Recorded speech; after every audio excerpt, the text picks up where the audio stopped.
Several sources tell us Ye's recent anti-Semitic remarks are not a one-off, but part of his long-held obsession and his praise of Adolf Hitler.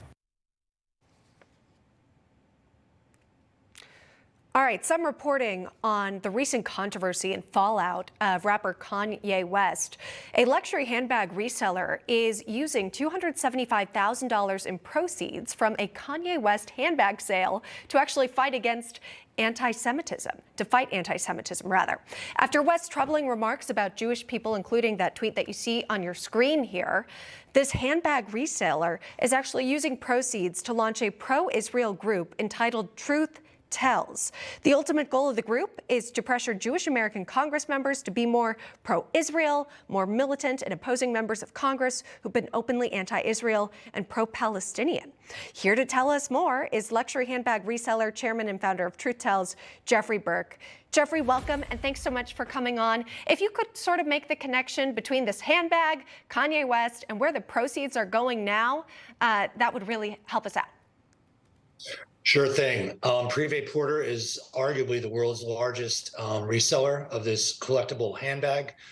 We do probably $20 million a year. It was an Instagram-based business in the beginning.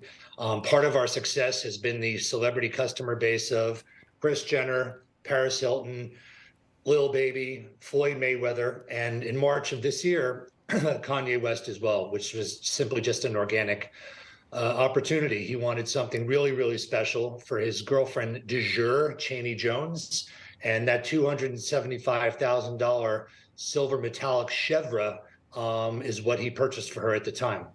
Wow. Okay, a major purchase there. Just to be clear, again, this is one handbag. I know it's a Birkin, but for people tuning in, if you don't follow the luxury handbag circuit, you might not realize just how much some of these bags can be worth. But tell me about what those proceeds were actually, that purchase was now used, again, through your group. Well, what was happening in real time, this is happening in March of 2022.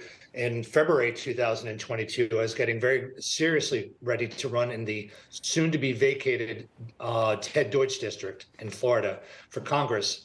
And as I was building up my narrative, I really started to wonder what our Jewish leaders like Ted Deutsch and ones that are even much more to the left that are members of the CPC, like Louis Frankel and Nadler and Jamie Raskin, were actually not doing to fight against the rise of the otherwise anti-Israel, anti-American, therefore anti-Semitic colleagues of theirs like Tlaib, Omar, and Bush. And in about April or May is when we decided that we could make a greater impact at a national level with Truth Tells than we would have ever made had we won the congressional district. So, when you see this really surprise, this kick in the gut from someone whom was, you look up to as a great artist, you thought he was a great and happy customer. It was just ironic, and we'd just stand and put all the proceeds into the nonprofit that we already had in operation. Tell me about sort of the impact that your response has had on communities all across the country. The fact that you're learning more about your intention, again, highlighting pro-Israel members of Congress right now and showing support for our allies in Israel. Well, I would say right now we are in nascent stage. We're just starting to do our PR. The hook that we have for Truth Tells, which I think is going to be very effective, is what we're doing specifically is we're giving every sitting Jewish politician a letter rating, no different than the NRA. They're getting an A to F squarely on what they're doing or not doing to push back against their anti-Semitic and anti-Israel colleagues. And in the CPC, which amazingly, a lot of people don't even know the Congressional Progressive Caucus exists. There are people that are in the CPC, Raskin, Frankel, Steve Cohen, Jerry Nadler. They're going out in public and making these tweets saying, hey, you can't talk this way.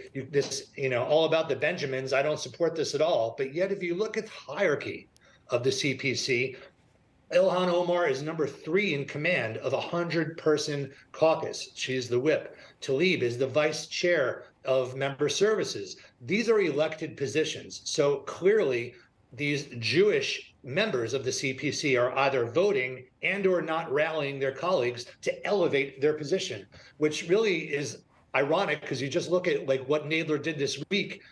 He was out, I would have to say, overt, about what he was saying about Trump.